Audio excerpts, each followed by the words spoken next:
네, 지난주에 새로 선보인 개념 폴폴 두 번째 시간인데요. 이관후 건국대 상어교양대학 교수와 함께합니다. 어서 오세요. 네, 안녕하세요. 어떻게 지난주는 괜찮았어요? 첫 방송이었는데. 뭐 어떻게 지나갔는지 잘 모르겠습니다. 그러니까 평가가 좋더라고요. 아, 그래요? 네. 다행입니다. 알겠습니다. 오늘 좀 맹활약을 좀 기대를 하면서 예. 최근 언론 문제가 워낙 많이 이야기가 되고 있으니까 이 문제를 좀 오늘 좀 나눠봤으면 좋겠는데, 이게 이제 민주주의 문제하고 좀 연결을 시켜서 좀 이야기를 좀 풀어봤으면 좋겠습니다. 정치학자들은 언론을 민주주의 안에 기재로 이렇게 이제 설정을 하고 있지 않습니까, 사실은? 뭐 한 기재라기보다는 현대 민주주의에서는 언론의 자유가 없으면은 그걸 민주주의라고 부르기 어렵다라고 생각을 하죠. 그렇죠. 네. 그렇기 때문에 이거는 또 어떤 언론의 문제는 꼭 정치의 문제일 수밖에 없는 거고, 그래서 이 문제를 좀 짚어봤으면 좋겠는데요. 일단 이거부터 한번 여쭤볼게요. 정부와 여권이 지금 주도하고 있는 방송 개편 있잖아요. 그 일사천리로 지금 진행이 되고 있는데, 이게 지금 그 민주적으로 진행이 되고 있는 것이냐, 이렇게 한번 좀 질문을 던져보고 싶은데 어떻게 평가해 주시겠습니까? 지금 뭐 최근에 한 몇 달 진행된 일정을 보시면 이제 5월 말에 한상혁 방통위원장 면직되고 8월 25일에 이제 이동관 새 방통위원장이 임명되고, 근데 그 과정에서도 KBS 이사장 해임, 또 방심위원장 해촉, 또 그 이동관 방통위원장 임명되고 나서 불과 5일 만에 또 그 KBS 사장 해임 제청안 상정되고, 말 그대로 이제 굉장히 숨가쁘게 지금 이 일정이 진행이 되는 거죠. 그래서 사실 지난주에 우리 그 홍범도 장군 흉상 얘기를 했는데, 제가 그때는 이게 별로 프로페셔널해 보이지 않는다, 이렇게 좀 일이 원활하지 않다. 뭐 처음에 5개 하겠다고 그랬다가 하나로 또 줄어들고 막 그런 말씀 드렸는데, 지금 이렇게 언론 그 방송 개편이 진행되는 거는 그 일사천리라고 말씀하신 것처럼 말 그대로 착착 진행되는 거잖아요. 네. 보통 착착 진행되는 것은 민주적이지 않습니다. 잠깐, 그 무슨 말씀이세요? 그러니까 이제 보통 이런 어떤 한 세력이나 네. 한 집단에서 이제 어떤 것을 이렇게 계획대로 실행하고 싶을 때 보통 그런 것들이 서로 다른 여러 가지 세력들이 이제 한 사회에서는 있기 때문에 네. 그런 것들이 보통 진통을 겪고 그런 것들이 계획대로 잘 안 되고, 특히 이제 지금은 국회에서 야당이 다수당이지 않습니까? 네. 보통 그렇게 되면 오히려 계획대로 착착 진행되기보다는 아무것도 못 하겠다든지, 네, 그래서 지금 뭐 야당이 저렇게 반대를 해서 원래 우리가 계획한 것이 안 된다든지, 보통 이제 정부 여당에서는 이렇게 억울함을 호소하고 그래서 이제 우리에게 더 많은 힘을 달라, 이제 이런 얘기를 하게 되는데, 지금 방송 개편은 이렇게 착착 진행이 되고 있거든요. 네. 그렇게 보면은 보통 민주주의에서 이제 우리가 얘기하는 견제와 균형, 이런 것들이 지금 잘 작동하지 않는구나. 네. 그럼 민주주의에서는 이렇게 일사천리로 진행되는 것은 별로 없는 사례다. 예, 그래서 이거는 지금 뭐 여야를 바꿔놔도 제가 보기엔 똑같습니다. 여야를 바꿔놓더라도 어쨌든 견제와 균형이 잘 이루어지지 않고 있어서 요거는 제도상에 좀 허점이 있다. 네, 이렇게 봐도 될 것 같습니다. 근데 민주주의라고 하는 것은 몰라도 법치주의가 오히려 법률주의에 가까울 것 같은데. 네, 네. 아니, 법에 근거해서 이사 해임하고 있고, 네. 새 이사 보임하고 있고, 뭐 그런데 뭐가 문제냐? 네. 이런 논리잖아요. 법대로만 다 하면 예.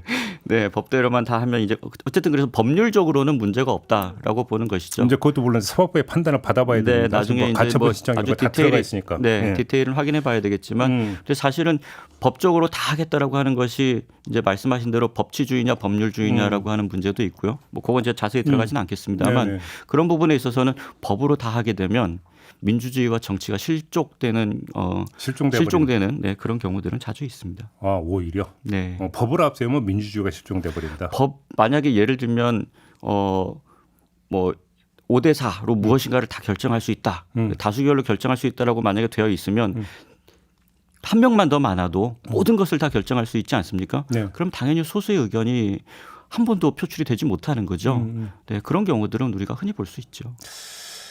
자, 그리고 지금 그 추가로 나오고 있는 이야기가 아까 이제 앞서 JB타임즈에서도 전해드렸는데, 이른바 통합심의법 이야기가 지금 나오고 있어요. 이건 뭐냐면 방송 내용에 대해서는 방송통신심의위원회가 이제 심의를 해서 제재를 가하게 되어 있는데, 방송 포털 여기다가 이제 인터넷 언론까지도 아울러 가지고 어떤 심의를 해서 제재를 가하는 그 통합심의법제 뭐 이 이야기가 지금 나오고 있는데 이거는 어떻게 평가하십니까? 요거는 그 아마도 과거의 경험 때문인 것 같아요. 네. 지금 이제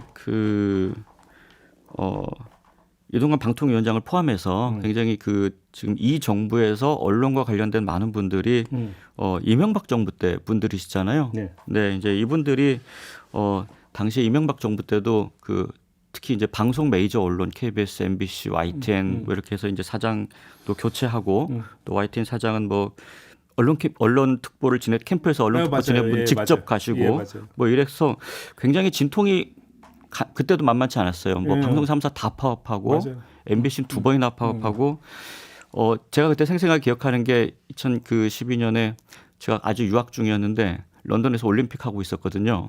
예. 근데 다들 방송사들이 와서 이제 올림픽 중계를 몇 달 전부터 준비하는데 안 오는 거예요. 우리 국내 방송사가? 국내 방송사가. 왜냐하면 저 같은 유학생들은 거기서 그때 방송사들이 와서 그렇게 많이 해야 아르바이트도 하고 학비도 벌고 되게 절실한 문제네. 네, 하는데 예. 방송사들이 안 오는 거예요. 그 선배들한테 그런 얘기를 많이 들었는데 가게 보탬이 됐다. 그래서 근데 보니까 파업하느라고 네, 못 와가지고 사실은 당시에 파업이 길어지다가 올림픽 방송을 또 해야 되니까 방송사 입장에서는 그래서 이제 파업들이 그래도 이제 좀 끝나고 이랬던 것으로 이제 제가 기억이 나는데 굉장히 큰 진통을 어쨌든 그렇게 겪으면서 메이저 언론들은 어쨌든 장악을 했죠.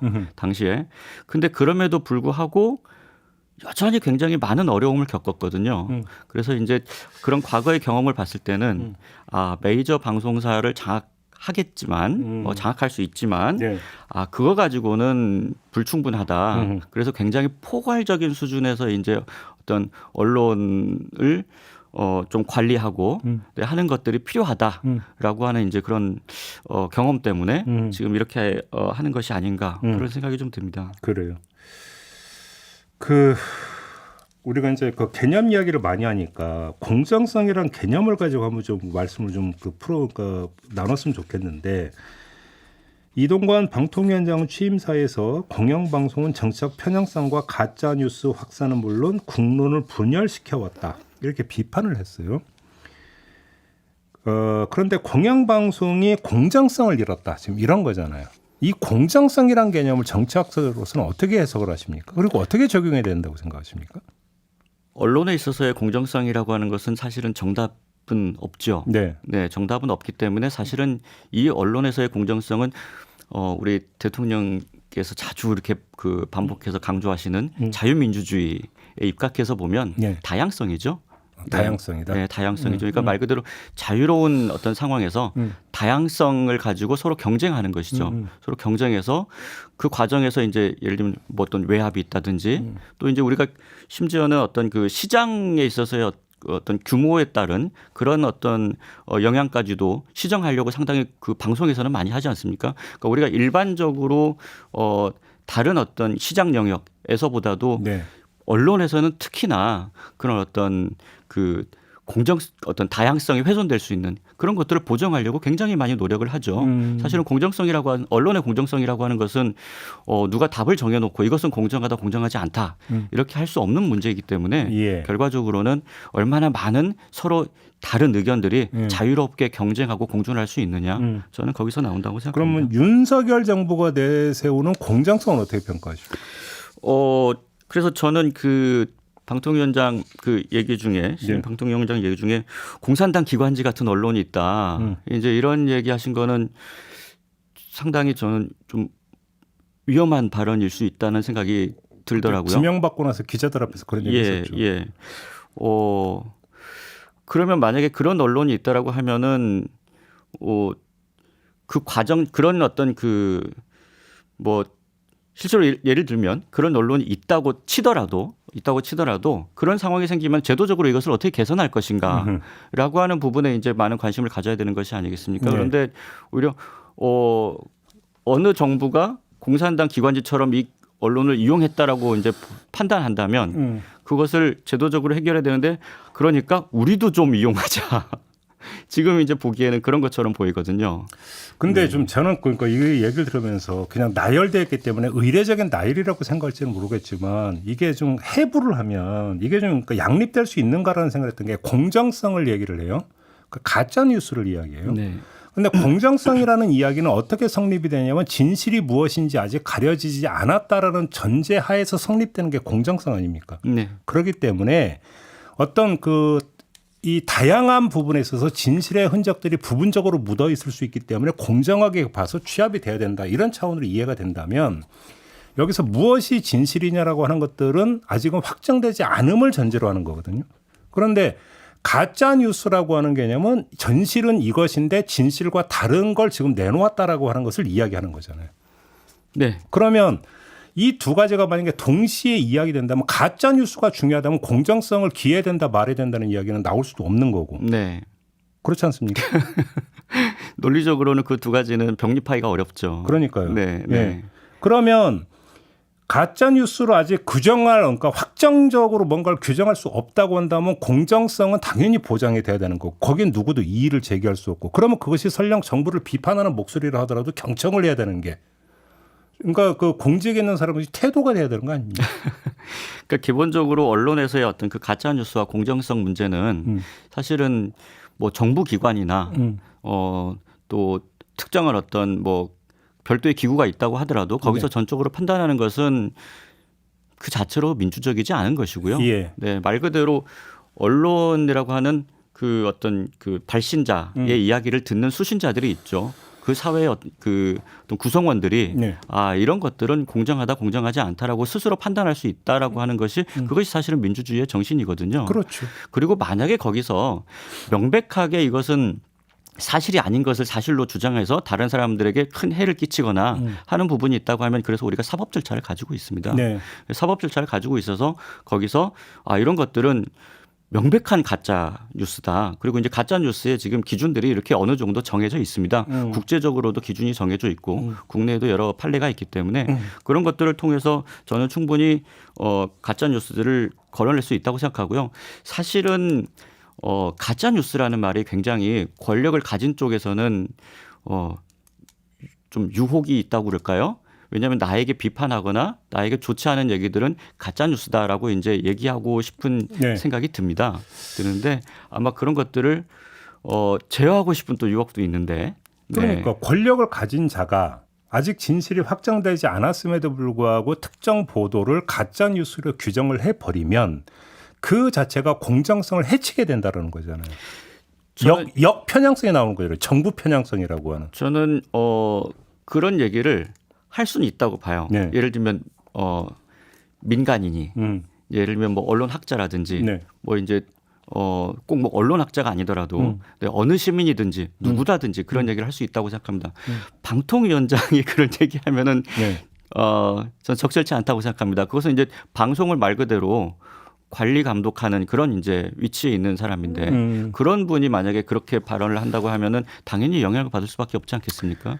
알겠습니다. 좀 다음 문제로 넘어갔으면 좋겠는데 그 언론에 대해서 시민이 통제? 그냥 시민 통제라는 표현을 일반적으로 쓰니까 네. 시민 통제하는 것을 나쁘다고 볼 수는 없죠. 그러니까 그렇죠. 예를 들어서 그러니까 시민 입장에서 볼 때 잘못된 보도에 대해서 언론사 앞에 가서 항의 시위를 한다든지 네. 이런 것 자체가 잘못됐다고 볼 수는 없겠죠. 당연합니다. 그렇죠. 네. 언론도 어떤 시민에 의한 통제의 대상이 된다는 오히려 데는 더 많은 통제들이 필요하죠. 지금 그렇죠. 우리 사회에서. 그렇죠. 네, 그리고 그게 더 많은 민주주의를 얘기하기도 합니다. 근데 관제되면 안 되는 거죠. 그 당연히 안 되죠. 그러면 네. 강성규 시민사회 수석이 MBC 앞에서 시위하겠다 했을 때 아유 좀 그거 좀 전해주세요라고 하는 이 발언은 어떻게 평가를 해야 되는 겁니까? 사실 원칙적으로 보면 민주주의 국가에서 있을 수 없는 일이고요. 예. 네, 그건 사실은 공무원의 중립성 문제도 있기 때문에 네. 당장 법률 위반의 소지도 저는 있을 수 있다고 생각합니다. 근데 좀 공직자지 않습니까? 그래서 예. 만약에 그 사적인 통화로 만약에 정말 친한 친구라든지 아는 사람과 사적인 통화로 내가 특정한 언론 보도에 불만이 있다. 예. 이렇게 얘기하는 정도는 뭐 그건 있을 할 수 있는 할 일이겠죠. 수 있죠. 예. 네. 그런데 지금 통화 내용을 보면 마지막에 이분이 그 시위를 하겠다라고 했더니 가서 그 우파 시민들을 좀 동원해 가지고 시위를 해야 돼요라고 이제까지 얘기를 하신 것 같은데 지인이 얘기하니까 그렇게 좀 전해주세요라고 네, 강성규 전해주세요라고 수석이 얘기했는데 네. 공직자잖아요. 네. 네, 공직자가 이런 발언을 하는 것은 예. 대단히 위험하고 게다가 지금 상당히 그냥 일반 무슨 말단 공무원이 아니지 않습니까? 이 발언을 하신 분이. 거기다가 시민사회 수석이면 시민단체나 네. 이런 것들이 자신의 주 업무가 되는 거죠. 상당한 영향력을 끼칠 수 있는 분이죠. 그럼 이게 사적 대화라고 볼 수 있느냐도 사실은 논란이 돼버리는 거거든요. 네. 이거는 그런 거 아니겠습니까? 네, 그렇죠. 그런데 별 얘기가 없더라고요. 알겠습니다. 몇 가지 어떤 그러니까 돌출된 사안들에 대해서 일단 좀 먼저 짚어봤는데 네, 사실은 제가 이제 그 여쭤보고 싶은 건 지금부터인데 우리가 이제 흔히 언론관이라고 하는 표현을 많이 쓰잖아요. 근데 언론관 이전에 윤석열 정부 내지 윤석열 대통령은 언론, 방송, 포털 이들에 대해서 어떤 정서를 깔고 있는 것인가가 사실은 좀 궁금하거든요. 네. 우리 교수님은 어떻게 읽으셨습니까? 뭐 정서를 사실은 진짜 네. 알기는 어렵고요. 이제 네. 정서는 이제 그분들이 네. 내부적으로 갖고 있는 거니까. 보통 그 언론에 대해서 이렇게 이제 약간 적대감 또는 불안감, 그다음에 신뢰할 수 없다라고 이제 하는 그런 것은 분명히 좀 느껴지는 것 같아요. 그래서 네. 이제 어떻게든 간에 이 부분을 뭐 좀 세게 얘기하면은 바로 잡겠다.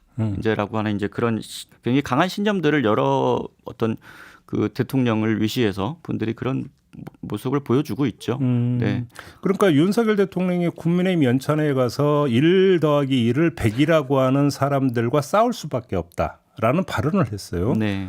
근데 이제 윤석열 대통령이 이야기했던 1 더하기 1을 100이라고 하는 사람들이 꼭 야당만을 지칭한 것 같지는 않습니다. 거기서 네. 뭐 가짜 뉴스, 허위 선동 이런 이야기하고 연결지어서 본다면 거기에는 언론도 포함이 되는 것 같은데. 네. 그러니까 가짜 뉴스, 허위 선동을 일삼는 세력이라고 그러니까 표현이 많이 썼기 때문에 네. 이런 표현에 기초해서 본다면 그거는 적대감입니까? 아니면 그 아주 건전한 그리고 상식 수준에서 나오는 비판 의식입니까? 어떻게 봐야 되는 겁니까? 일단은 두 가지 그 표현에서 네. 저도 이제 두 가지가 좀 걸렸는데 하나는 그 이 정부가 이제 뉴스뿐만이 아니라 다른 용어에서도 가짜라는 말을 자주 쓰거든요. 예를 들면 가짜 평화. 아, 예, 예. 맞아요. 예, 맞아요. 네, 이런 표현을 자주 쓰거든요. 예. 그럼 이제 이 세상에 진짜와 가짜가 있다라는 거잖아요. 그렇죠. 진짜와 가짜가 있고 이 두 개가 명확하게 구분된다라고 그렇죠. 하는 것인데 현대 다원주의 사회가 그렇게 두 개로 딱 갈라지지 않습니다. 자, 바로 이 지점에서 민주주의가 나오는 거잖아요. 네, 이런 사고에서 민주주의 기제를 만약에 그러니까 속에 들어가서 정치를 하고 국정을 편다면 그건 어떤 결과를 빚게 두 되는 가지가 걱정이 되는데 하나는 실제로 이 세상이 그렇게 진짜와 가짜로 명확하게 구분되지 않고 네. 굉장히 많은 다양한 의견들 속에서 그중에 조금 더 나은 것과 조금 더 건전한 생각과 조금 더 그 사회에 도움이 되는 그런 생각들이 있고 또 조금 더 그렇지 못한 생각들이 있고 그건 또 시시각각 바뀔 수도 있고 그러다 보니까 우리가 민주주의에서는 누가 이길지 모른다는 것이 하나의 게임의 룰의 가장 기본이잖아요. 민주주의라고 하는 게 다름을 전제로 해서 네. 우리와 그들이 다르다는 걸 전제로 해서 네. 다르기 때문에 건전하게 경쟁을 한다는 걸 깔고 있는 거잖아요. 근데 가짜와 진짜라는 것은 다름이 아니라 틀림이잖아요. 다름이 틀림이 되면 그때는 그건 공산 전제주의가 되는데요. 경쟁이 아니라 징치가 돼버리는 거잖아요. 네, 이때는 네. 그렇게 되는 거 아닙니까? 네. 그러니까 이제 진짜가 가짜를 몰아내야죠. 네. 네, 제거해야 되는 거죠. 그렇죠. 네, 가짜는 제거 내지 선멸의 대상이 돼버리겠죠. 네, 그래서 그다음에 또 하나는 누가 진짜와 가짜를 구분할 거냐는 거예요. 그렇죠. 네, 근데 말 그대로 이제 그 백보양보해서 이 세상에 그래 진짜와 가짜가 있겠지라고 하더라도 사실은 그 중간에 그 모호한 것들이 훨씬 더 많겠지만 네. 진짜와 가짜가 있다고 하더라도 그럼 그걸 누가 판단할 거냐? 민주주의에서는 주권을 가진 국민 시민이 하게 되어 있습니다. 근데 바로 그 네. 지점에서 그거에 대해서 과학을 맞세우고 있잖아요. 과학도요. 네. 과학도 정부가 판단하는 것은 아니거든요. 네, 과학은 자들이 이제 또 전문가로서 이제 보통 피어 리뷰라고 해서 이제 전문가들끼리 판단하는 그 테이블이 하나 있고, 네. 네. 그리고 또 과학이라고 그 또 전문가들끼리 합의했다고 해서 그것이 반드시 진실이 아닐 수 있다. 또 이제 거기서 인정받는 것이 진실이 아닐 수 있다. 우리가 뭐 황우석 사태라든지 이런 것에서도 많이 봤지 않습니까? 아니 그리고 민주주의 과정에 항상 옳은 결정을 내려왔던 것도 아닌 것도 역사적인 민주주의는 원래 옳은 결정만 내리게 되면 그건 민주주의가 아니게 됩니다. 그렇죠. 네, 민주주의는 틀린 결정을 내리고 그것을 시민들의 비판을 받아서 빨리 바꾸는 것이 민주주의의 장점이거든요. 그렇죠. 민주주의의 장점은 언제나 더 나은 결론을 내는 게 아니고 더 나쁜 결론을 냈을 때도 그것을 빨리 인지하고 고칠 수 있다. 자기 교정 능력. 네, 자기 교정 능력 그것이 민주주의의 가장 큰 힘입니다. 그렇죠. 그러니까 진짜 가짜 이렇게 이제 이분법적으로 계속해서 프레임을 씌우고 이렇게 사실 진짜 가짜 이런 용어들이 정치에서 많이 나오면 정치가 좋아지기 대단히 어렵습니다. 살벌해지는 거죠. 거꾸로. 그래서 저는 그렇지 않았으면 하는 바람이 있고 조금 예. 더 예를 들면 평화다. 평화에 대해서 얘기하고 싶다라고 하면 어떤 평화냐. 네. 평화가 어떻게 구축될 수 있느냐에 대한 좀 다른 생각들이 있겠죠. 네. 네. 그다음에 언론에 대해서도 어떻게 하면 우리 언론이 더 좋아질 수 있느냐라는 이제 그런 얘기 할 수 있다고 생각합니다. 네. 이건 진짜고 저건 가짜고 이런 얘기를 정치권에서 또 정부기관이 먼저 한다는 것은 위험하다고 생각하고요. 네. 거기에 더해서 뒤에 선동이라는 말이 붙어요. 허위 선동. 네, 허위 선동이라는 말이 붙는데 그래서 이게 딱 프레임이 있어요. 가짜 뉴스와 이로 인한 선동이라고 하는 프레임이 있는데 물론 선동 그 자체는 상당히 민주주의에서 위험한 것입니다. 예, 선동가들이 판치면 민주주의가 상당히 위기에 금방 처하게 되고 그건 뭐 그때 그 그리스 아테네 때부터 지금까지도 이제 뭐 데마고그라고 해서 네 그렇게 이제 위험한 것인데 그럼에도 불구하고 선동이다라고 누군가가 그것을 규정한다라고 네. 하면 시민들 사이에서는 그럴 수 있습니다. 네, 시민들은 저렇게 하면 선동이 되는 것 아니야?라고 할 수 있죠. 근데 권력을 가진 쪽에서 이것은 선동이다라고 얘기하는 것은 과거에 그렇게 규정했을 때 민주주의가 더 좋아졌던 적은 그렇게 많지 않은 것 같습니다. 그래요. 그러면 지금까지 지적했던 내용을 윤석열 대통령의 어떤 핵심 가치인 자유민주주의에 그러니까 빗대서 만약에 평가를 한다면 어떻게 정리해 주실 수 있습니까? 진행자께서 이미 많이 얘기하셨는데 자유민주주의라고 하는 것은 기본적으로 공산주의하고 다른 부분, 네, 또 더 낫다라고 생각하는 부분은 이 세상에 굉장히 다양한 사람들이 있고 네. 그 사람들의 생각을 자유롭게 말할 수 있어야 되고 예. 그런 것들이 또 공존하고 경쟁하고 그런 다원주의 속에서 또 나와 생각이 다른 사람들을 충분히 존중할 수 있고 같이 이야기해보자. 그래서 결과적으로 어떻게 이 사회를 끌고 나가는 것이 더 좋으냐라고 하는 것을 자유롭게 말 그대로 얘기하자는 것이거든요. 그렇죠. 그게 사실은 자유민주주의의 가장 핵심적인 가치고 저는 그것 바로 그런 가치가 있기 때문에 우리가 헌법에서 자유민주적 기본 질서를 지향한다라고 얘기한다고 생각을 합니다. 그러니까 우리가 살다 보면은 민주주의를 하더라도 조금 저는 이제 교수님도 말씀해 오류가 발생을 하잖아요. 네. 그러면 이제 오류를 어떻게 잡을 것인가에 있어서 가장 그 오류를 잡는 방법은 딱 하나밖에 없다는 얘기를 제가 어디선가 들은 바가 있는데 주워 들은 바가 있는데 그 비판이다. 네. 그래서 결국은 민주주의를 작동시키는 데서 가장 핵심적인 어떤 덕목이 뭐냐면 비판의 자유가 얼마나 보장이 되느냐. 그런데 언론의 자유라고 하는 것도 사실은 따지고 보면 그건 비판의 자유다. 네. 왜 그러냐면 칭찬의 자유는 자유가 필요가 없는 거잖아요. 네. 그렇지 사람들이 않습니까? 좋아하니까요. 좋아하니까 그거는 그러니까 불편하게 느낄 게 없으니까 자유를 보장하고 말 게 없는 거죠. 네. 그러니까 비판의 자유, 언론의 자유는 역시 또 비판의 자유인데 네. 문제는 그 비판이라고 하는 것들을 허위 선동으로 바라본다거나 네. 가짜 뉴스로 바라보게 돼버리면 그거는 비판, 그러니까 어떻게 돼버리냐면 수용되고 토론돼야 될 거리가 되는 게 아니라 네. 단죄돼야 되는 것으로 가버리는 거니까 이거는 자유민주주의 가치가 반하는 것이 아니냐는 얘기가 돼버리는 거잖아요. 우리가 그런 이제 그 모든 생각을 다 이제 이렇게 허용해야 된다. 저는 사실 거기에 전적으로 뭐 자유민주주의라고 얘기하면은 야 그건 너무 극단적이지 않아라고 얘기할 수 있겠지만 저는 그래야 된다고 생각을 하는데요. 네.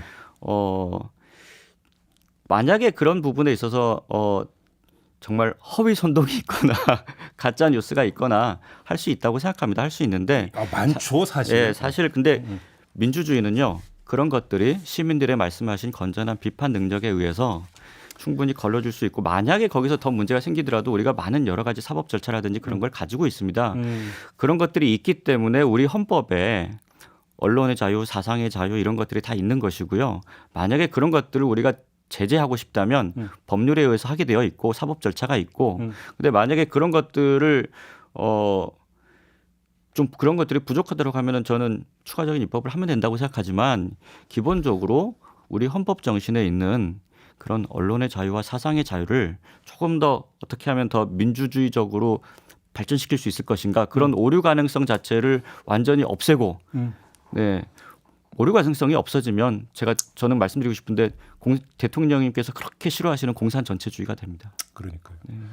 그 사상의 공개 시장이라는 그러니까 표현이 있잖아요. 네. 저는 개인적으로 솔직히 별로 안 믿거든요.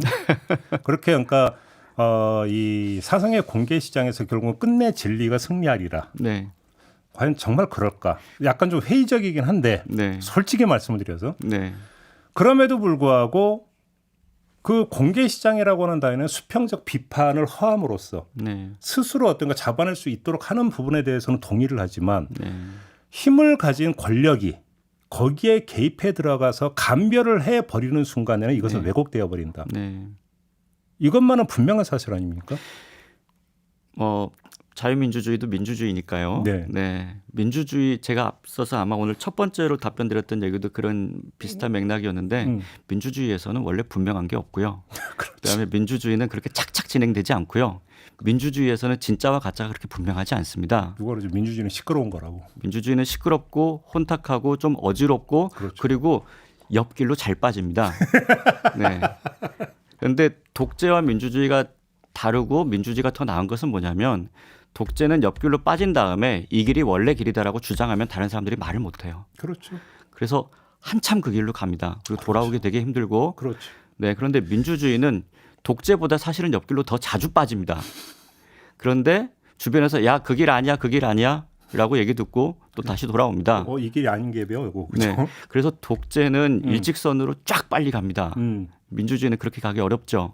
만약에 그렇게 가고 있다 그러면 그 민주주의가 아닌 거죠. 그렇죠. 그래서 저는 민주주의가 뭐 자유 또 민주주의를 통해서 진리가 끝내 승리하리라는 것은 저는 혁명적 구호라고 생각하고요. 왜냐하면 독재에서 민주주의로 넘어갈 때 네. 그런 얘기 쓸 수 있죠. 네. 우리가 타는 먹마름으로 민주주의를 얘기하듯이 네, 그런 것인데 사실 민주주의가 일상적인 것이 되면 야 이게 정말 좋은 건가 이런 생각이 들게 마련이거든요. 그렇죠. 그런데 사실은 그것이 없으면 금방 그것의 가치를 또 사람들이 깨닫게 되고요. 그렇죠. 네, 민주주의를 통해서 진리를 찾겠다는 것보다는 민주주의를 통해서 진리 아닌 길은 적어도 안 갈 수 있다. 네, 저는 그렇게 생각을 합니다. 그렇죠. 그 이른바 사상의 공개 시장하는 곳에 가짜 뉴스도 엄청 나올 수 있고 허위 선동도 넘쳐날 수가 있고 선동가들이 기승을 부릴 수도 있죠. 저는 가짜 뉴스가 많은 세상이 가짜 뉴스가 하나도 없는 세상보다 훨씬 나은 세상이라고 그러니까요. 생각합니다. 그거는 어찌 본다면 역사가 다 보증해주고 있는 엄연한 현실인데 네. 근데 그러면 여기서 권력은 어떻게 그러면 그걸 대할 것인가의 문제에 있어서 그래서 정보를 많이 갖고 있기 때문에 그게 아니옵니다라고 설명하고 보도 설명자를 내고 하는 것을 누가 뭐라고 안 하잖아요. 그런 점에서 잘못된 언론에서 이른바 언론 대응이라고 해서 그게 아닙니다라고 보도 설명자는 뭐하는데 힘을 앞세워서 그거에 대해서 뭔가 단죄를 하려고 해버리면 이 시장이 왜곡되어 버린다. 지금 우리나라 국민들의 시민 의식이 저는 굉장히 높다고 생각하거든요. 네. 물론 뭐 가짜 뉴스도 많이 판치고 있지만 사실 그런 가짜 뉴스들을 또 걸러낼 수 있는 역량도 저는 있다고 보고요. 그럼요. 예를 들면 최근에 이제 홍범도 장군 흉상 관련해서 그 국방부 브리핑이 상당히 화제가 되지 않았습니까?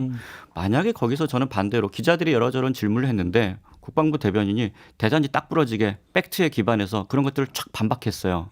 그럼 우리 국민들이 그것을 받아들이지 못하겠습니까? 그렇죠. 저는 저렇게 똑부러지게 얘기하고 논거가 다 있구나. 그 흉상을 그럼 치워야 되겠네. 그렇게 여론이 바뀔 수도 있는 거겠죠. 그렇죠. 저는 충분히 그럴 수 있다고 생각하고 그 둘 중에 어느 하나가 가짜 뉴스다. 저는 이렇게 얘기할 수 없다고 생각합니다. 민주주의의 성립 도전은 비판의 자유에 있고 비판의 최우선 대상이 어디냐? 바로 권력이다. 권력이죠. 그건 여야를 바꿔도 항상 똑같습니다. 그렇죠. 네. 근데 그걸 그러니까 해서 권력이 오히려 역으로 만약에 단죄하려고 해버리면 네. 비판의 자유는 얼어붙는다. 그러면 네. 민주주의가 죽는다.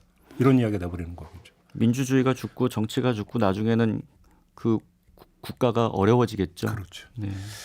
알겠습니다. 오늘은 이렇게 좀 정리를 하고 마무리하도록 하겠습니다. 이관우 교수와 함께했고요. 오늘 말씀 잘 들었습니다. 고맙습니다. 네, 고맙습니다. 저도 함께 올라가겠습니다. 고맙습니다.